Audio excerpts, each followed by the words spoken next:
Next talk, I think, is about the samplers, distribution testing, and we already have our first challenge is distinguishing distributions of speakers, because we have Mate Sauce presenting this in the program, and the actual speaker distribution seems to be slightly different. So yeah, Kuldeep, please take it away. All right. Well, I have, as Jakob mentioned, good news and bad news. Mate won't be presenting, so you'll have to bear me. But I'm going to talk almost what Mate wanted to talk about today. So he's unable to speak much today. So where is Mate? Here. I managed to beat my tongue, so it's not really good for me to talk too long. Sorry. Okay, so I'll be talking about a line of work that Mate and I have been pursuing with our collaborators Saurabh Chakraborty and Priyanka Golia for past few years. And the problem setting that we have been interested in is in uniform sampling. So you are given a Boolean formula, and you would want to output solutions that are almost uniform. What do I mean? The sampler should output every solution so that the probability it outputs each of these solutions is 1 over the total number of solutions. You allow a little bit of slack of 1 plus epsilon. Okay, so instead of the set problem where you are just interested in any arbitrary solution, now we would like to ensure that every solution is output almost uniformly. Why one should be interested in this problem? It turns out to be a very fundamental problem in theory, as well as there are a lot of applications in hardware and software testing, which is what motivated our work in the first place. I spent almost a decade working on this problem. So when we started looking at this problem, there was a big gap between scalabilities. Either you had techniques that could scale to large instances, or the techniques that could provide strong guarantees. So our effort was to be able to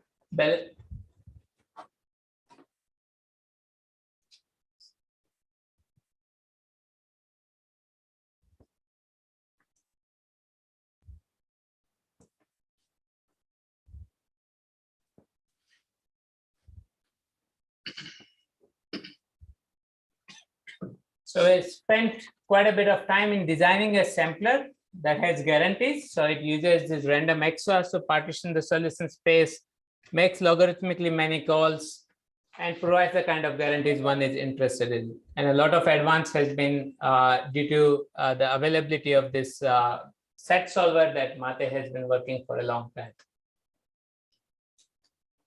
And as one designed this sampler, a question to ask is that, well, how do I know that the sampler is uniform? Why so?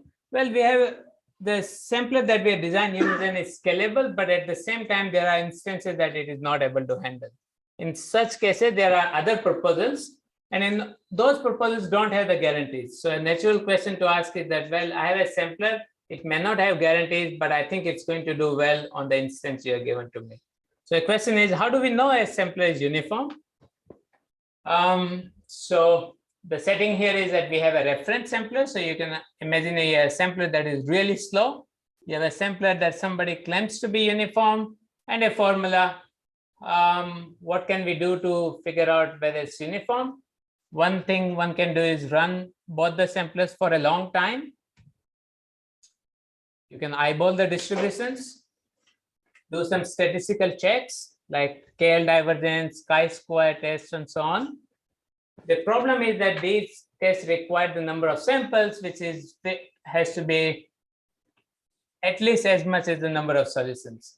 The kind of formulas where you are interested in sampling, the number of solutions are usually very large, something of the order of 2 to the 50, 2 to the power 60, and so on. So such an approach is not going to work. What if you try to draw conclusions based on a small number of samples? That was done in a work that was done in 2018. So here the author said that they took 3 samplers. They had proposed a new sampler called Quick Sampler. They took the 2 existing samplers, Search-Tree and UniGen. They ran these tests on a small number on set of benchmarks. You generate about 1,000 samples. You try to do these tests on those 1,000 samples. And they were not able to distinguish between the three samplers. But the authors were also clear in pointing out that one should take these results with care because there are no guarantees about how good these results are. Is there a possibility of principal approach? Well, we can ask, in this case, we can rely on the progress in the field of distribution testing.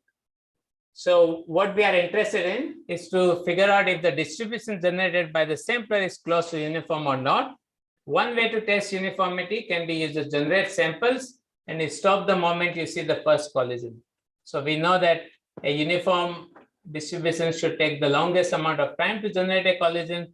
So any other distribution, you can run the two samplers and you stop the moment you see a collision.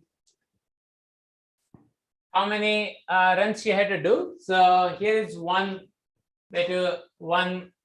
example.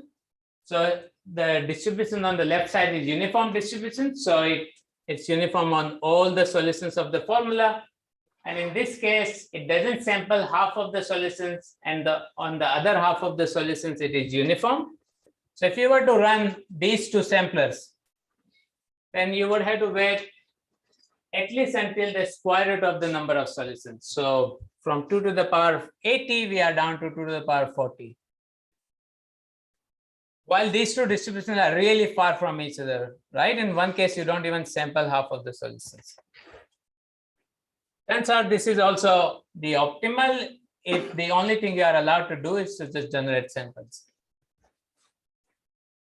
There has been a lot of work in the field of distribution testing where a model that was proposed by Chakraborty and co-authors, which is the model of conditional sampling. So the model of conditional sampling says that if you allow me to condition on a distribution, so more formally, we have a distribution on a set S, and you can allow me to specify a set T and allow me to draw samples from the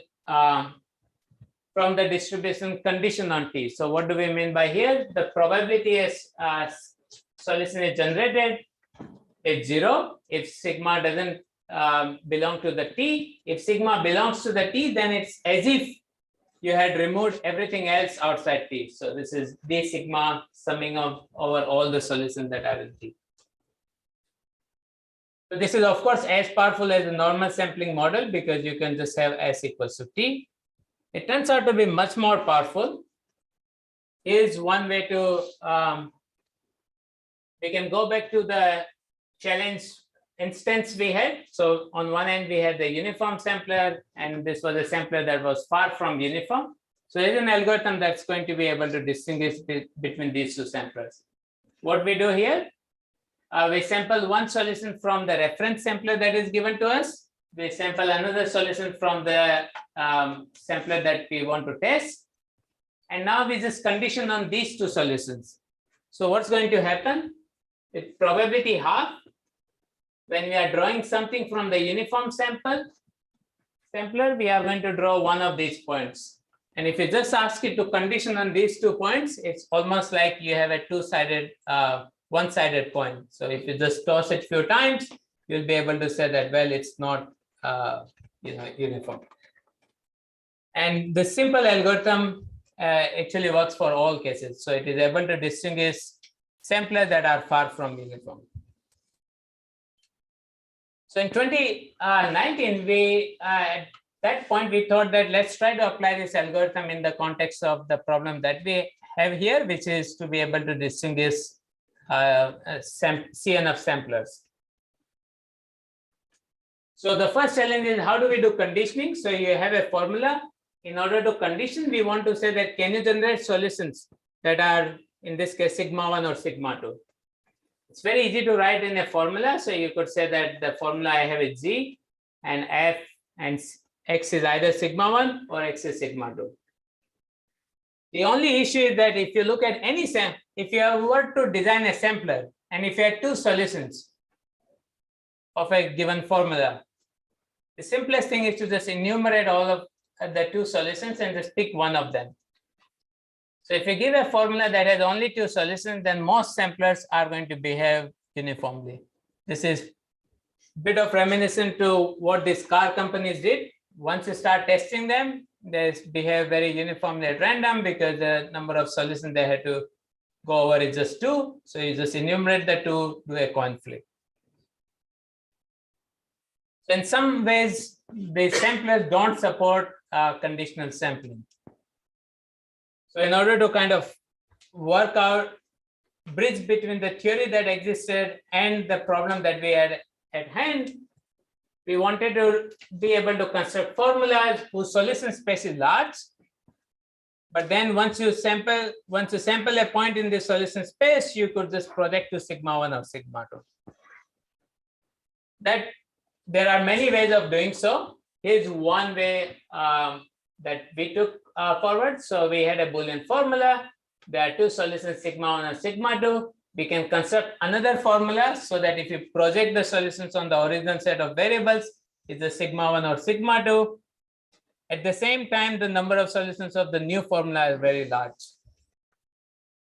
But with the property that the number of solutions that are, if you project them on sigma 1, is identical as the number of solutions projected on sigma 2.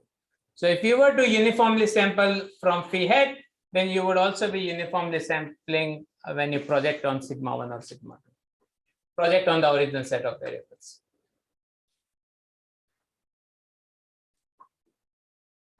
So in order to make theory work, it requires an assumption. In particular, we want to say that the distribution of the sampler that you obtain by projecting on the original set of variables would be as if the sampler was sampling on the original set of formula initially, right? So we need some way of being able to say that it is really doing conditional sampling.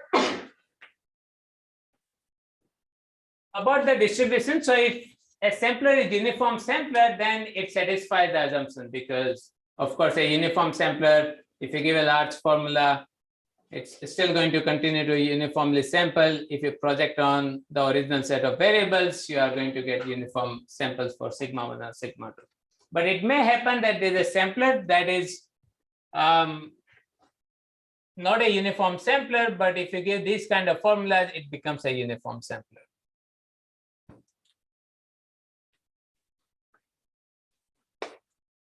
So assuming that the sampler that we have, we say that it's a non-adversarial if it satisfies our assumption. In that case, we are able to get a tester that we were looking for. So in particular, the tester is going to accept samplers if they are close, and is going to reject with probability at least 1 minus delta if they are far. And the number of samples that are required depends only on the 2 parameters epsilon and eta. They don't depend on the number of solutions of the formula, which is crucial because earlier it depended on the number of solutions of the formula. If you were to do a test based on the collisions, then you would have to generate the number of solutions that were square root of the number of solutions of. You would have to generate the samples which were square root of the number of solutions of the formula.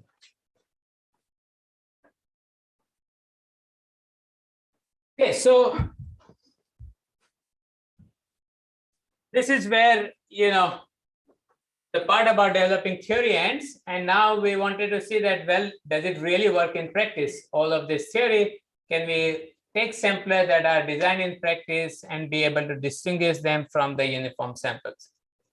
Remember, I talked about there were, when the study that proposed quick sampler tested between the 3 samplers, search tree sampler, quick sampler, and UniGen, and concluded that they were unable to distinguish between these 3 samplers. The important thing here was that these 2 samplers did not have guarantees. In particular, SCS had very weak guarantees of uniformity. Quick sampler doesn't have any guarantees, while UniGen has the guarantees of almost uniformity. If you give these 3 samplers as input on about 50 benchmarks, then we are able to now see that the tester, which we call as Barbarik, is able to reject quick sampler on all the 50 instances, accepts STS on some of them, and accepts UniGen on all of them.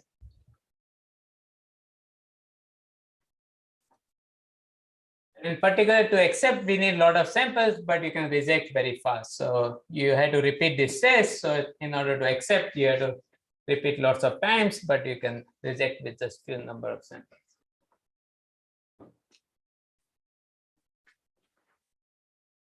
So a question that we started asking ourselves, that now that we have a tester, can we use this tester to design a good sampler?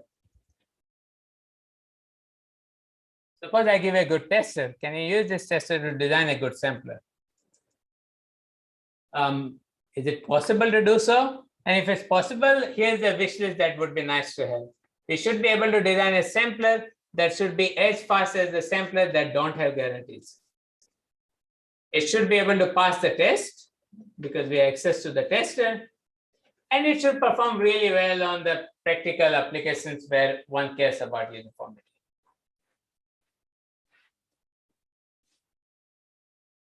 So this is where we relied on Mate's expertise. So Mate has been building this sampler set solver CryptoMiniSat that has lots of options, about 150 or so. And what Mate did is to tune a lot of these options. In particular, you pick polarities and branch on variables at random while still having some scoring, turning off pre and in processing techniques, you restart at static intervals. So all these different, and finally the sampler that we have is this line of CryptoMiniSat. So you take the CryptoMiniSat and you set these options precisely as I'm setting here, and this is how you get a sampler. Do you block solutions? Do you block if you find the solution? Do you block it with a close? No, No, just in fact, yeah, one of the, no bends. Okay. no bends. So. Which is of course very different from how I spent about 10 years trying to design samplers, which was to come up with an algorithm, prove its correctness, and then implement it. Here you take the serial set solver and try to come up with these options and hope it works. So the way the way Mate came up with the parameters was to use this Barbarik. So you had this tester, you have benchmarks, you run it. Every time it rejects, you see, well, something is not working, so you tune the parameters. And in contrast to everything else we have been working on, we didn't even attempt to do any theoretical analysis. We just, this is going to be the sampler we are going to have. Okay, let's see what can it achieve. So the first thing is, can it do better than the existing samplers without guarantees in terms of the runtime performance? I'm using the cactus plot here. As you can see, that didn't seem like a very hard task. It can do way better than existing samplers when it comes just in runtime.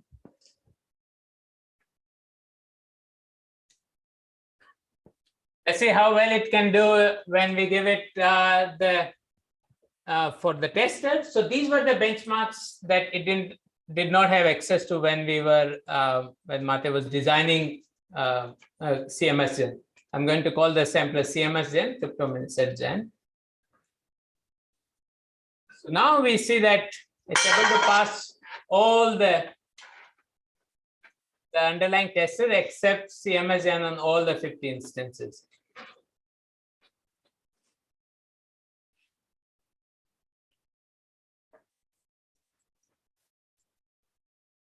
Okay. So let's see if it works well on applications one cares about. I'm going to show you results on two applications. So one is in the combinatorial testing. So this is where you have a system that has a lot of configurations and you want to test it.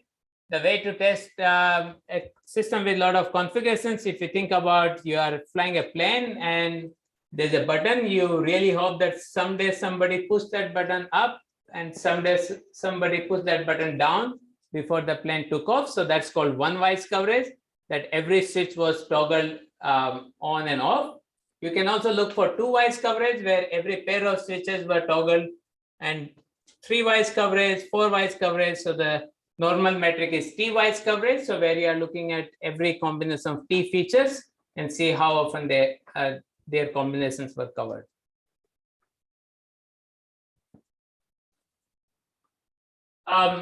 There has been a lot of work in T-wise designing what are called combinatorial arrays. There is a lot of work on designing test suites that try to achieve high coverage and work using uniform samplers in the past.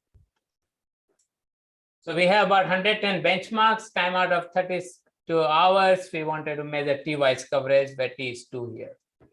And we generate about 1,000 samples. So here is how the results look like. On x-axis, we have the benchmarks. On y-axis, we have the coverage. So for every benchmark, after 1,000 samples, we want to measure how much coverage we have achieved. So it turns out that if you use STS, you get somewhere close to 80%. Use quick samplers, somewhere about 55%. If you just use a SAT solver without trying to randomize, it's about 40%. A sampler that had guarantees is just not able to handle these benchmarks. So CMSGen just can only handle 6 of these benchmarks. And if you were to use CMSGen, you get 100% coverage on all such instances. The first time we did these results, I was absolutely convinced that we have made a mistake. So we reran all of those. It turned out we are indeed getting 100% coverage.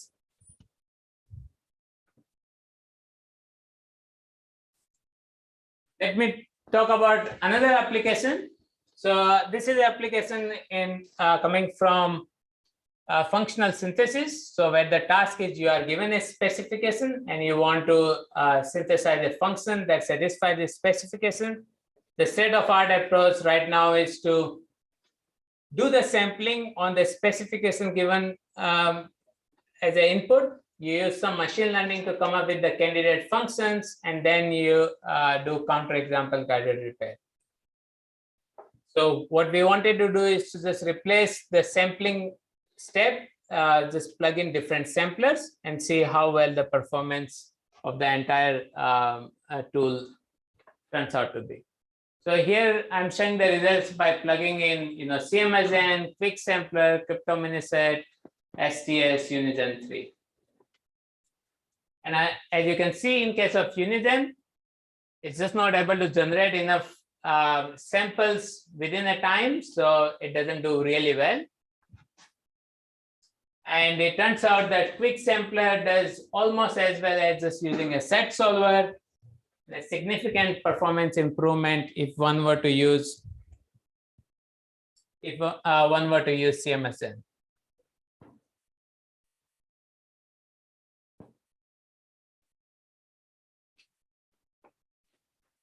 So let me try to summarize. Here's our observation after past 3 years or so. We are able to design a really efficient sampler that works well on real world applications, and we have no idea why. It wasn't supposed to be this way. What can we do with this? So one of the recent work was to say that, well, now that the tool is accept the sampler on all such instances, maybe you make the tool to make it reject on some instances. So you can do some hardening of the tool. And then we can again go and change the parameters of the sampler so that it still gets accepted. But now we see that the runtime performance degrades. So there seems to be interesting trade-off between the runtime performance and the quality of samples it generates. One observation that we have is that if the more frequent you do the restart, the worse the sampling quality seems to be. So there seems to be a lot of opportunity for work to do in practice, where you want to kind of tune the proper tester so that the resulting sampler works well on the kind of applications one cares about. And we are achieving the sweet spot in terms of the runtime performance and the quality of samples. The reason we wanted to talk about is to ask theoreticians in the room to help us understand what's going on. Perhaps CDCL with randomization is all you need in practice to generate, to do uniform sampling.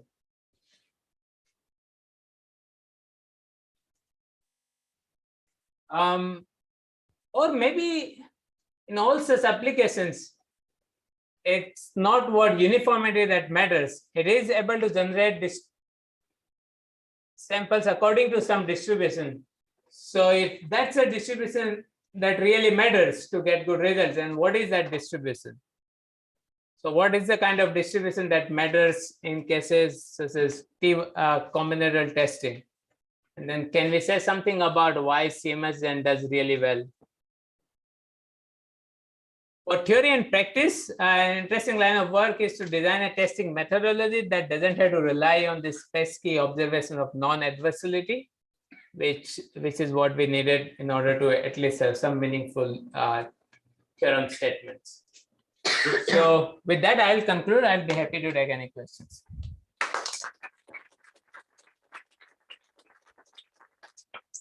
Thank you. This was very interesting. It's a great problem to have, isn't it? It works much better than you expected. The magic line you had, it looks like it only had how many? 10, 12, that many options? Yeah. Did you, okay, two questions. One, did you use like an existing algorithm tuner to get to that? Mate was the algorithm. Mateo's algorithm tuner. Okay. I mean, there are algorithm tuners that exist as well.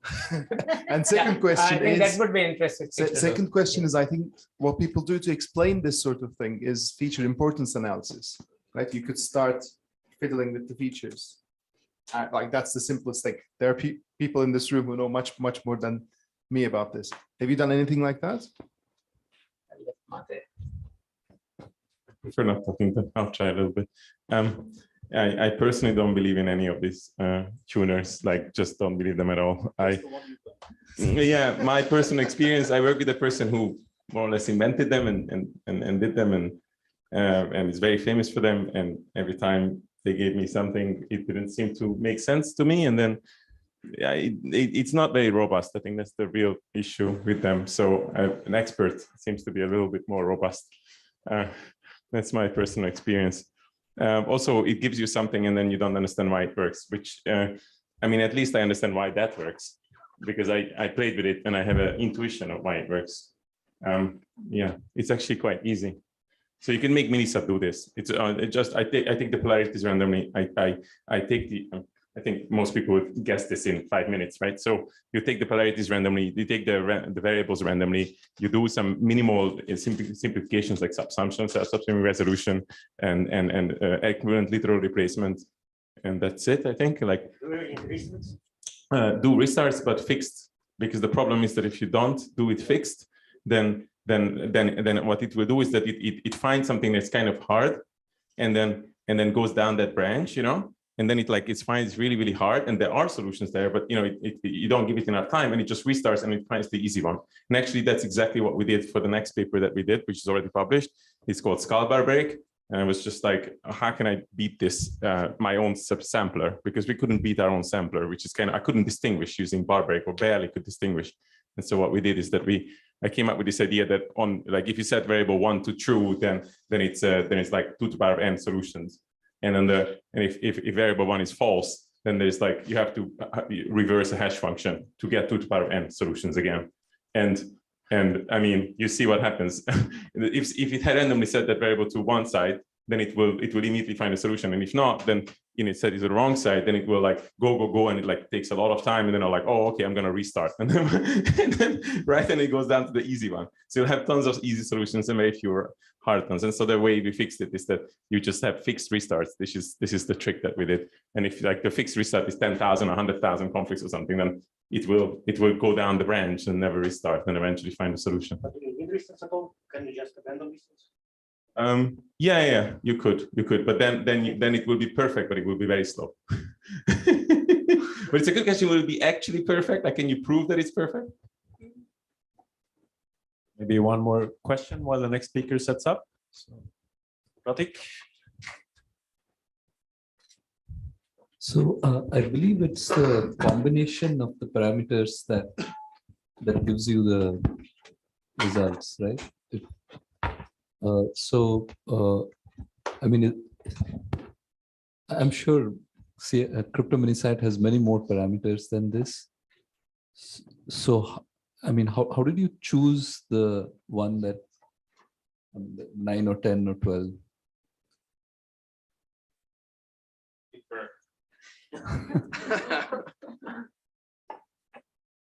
Okay. So let's thank, I guess, Kuldeep or Mate or both. No distinguishing distribution testing for the next talk, which will be